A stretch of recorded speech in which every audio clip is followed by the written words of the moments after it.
The Cock Lane Ghost. The Cock Lane Ghost is a reported haunting that attracted mass public attention in 1762.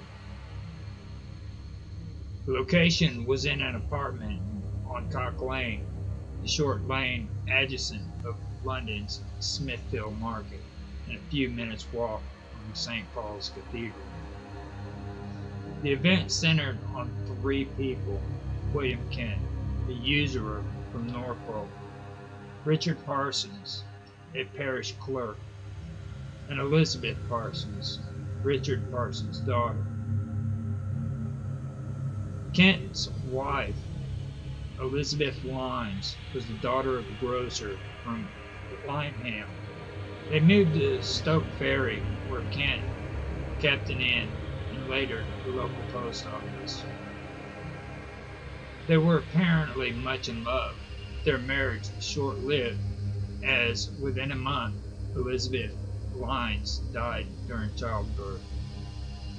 During her pregnancy, Elizabeth's sister Franny had moved in with the couple in order to stay and care for the infant. The baby didn't survive long after Elizabeth's death, and Kent became romantically involved with Franny, but canon law prevented them from getting married.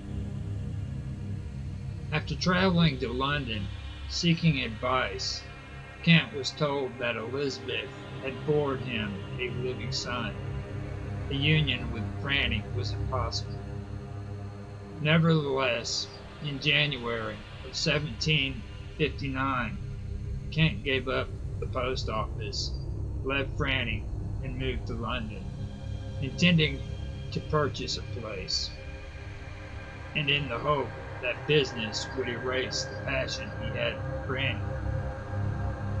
Meanwhile, Franny stayed with one of her brothers in Lyneham. Despite her family's disapproval of the relationship, Franny began to write passionate letters to Kent. Letters filled with repeated entreaties about spending the rest of their lives together.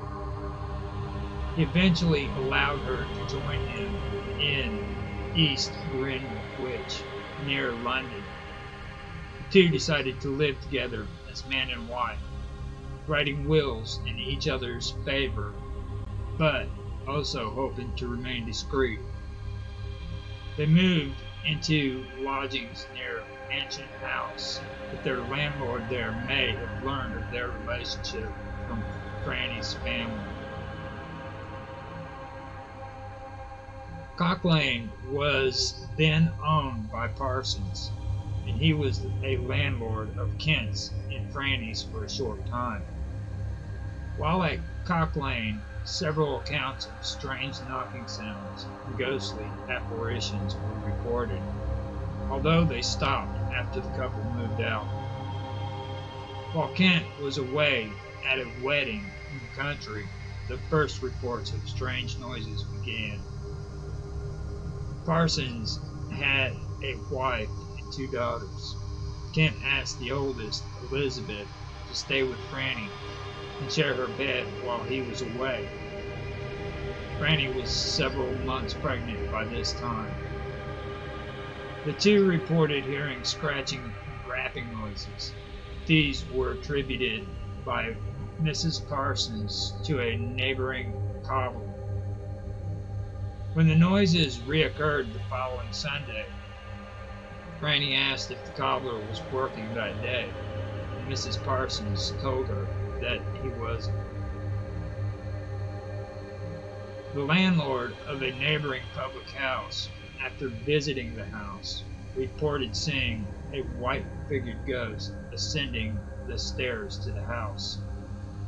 Frightened, he returned home, and Parsons later visited him, claiming to see a ghost also.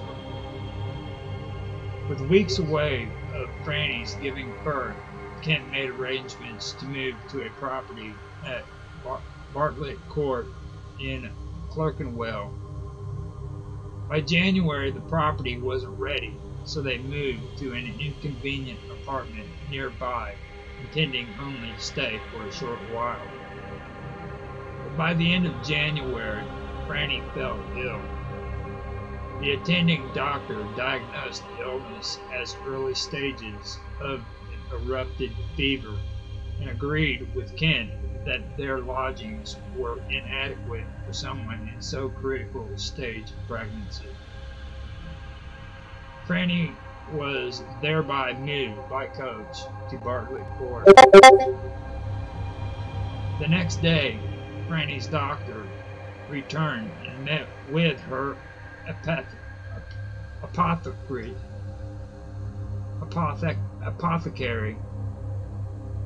Both agreed that Franny's symptoms were indicative of smallpox.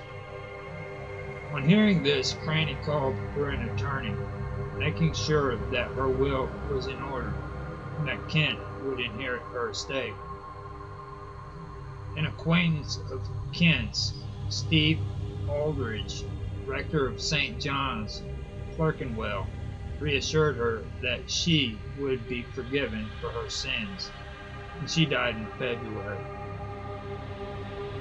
Fearful of buying a coffin for Franny out of fear for prosecution if the true nature of their relationship became known, Kent asked that the purchase be made nameless. On registering the burial, though, he was forced to give the name, and gave her name. Franny's family was notified, and her sister Ann Lyons, who lived nearby, attended the funeral at St. John's. When Ann found out that in Franny's will, she and her family would only receive a crown each, and Kent would receive the rest, including Franny's share of their dead brother's estate, and attempted to block Franny's will in Doctors' Commons and failed. Because of the dispute, though, legal problems over land owned by Franny's deceased brother occurred. Following Franny's death and Kent's successful legal action against Parson over an outstanding debt, the hauntings resumed at Cock Lane. Parsons claimed that Franny's ghost haunted his property, and later his daughter. Regular seances were held, and a ghost would appear claiming that Franny had been poisoned with arsenic, and Kent was publicly suspected of being her murderer. Because of the dispute with Franny's family and her deceased brother's property, each of her brother's beneficiaries had to pay compensation to the purchaser. Kent refused to pay, claiming that he had already spent the money paying off Franny's debts. In October, John Lyons began legal proceedings against Kent in the Court of Chancery. Meanwhile, Kent became a stockbroker and remarried.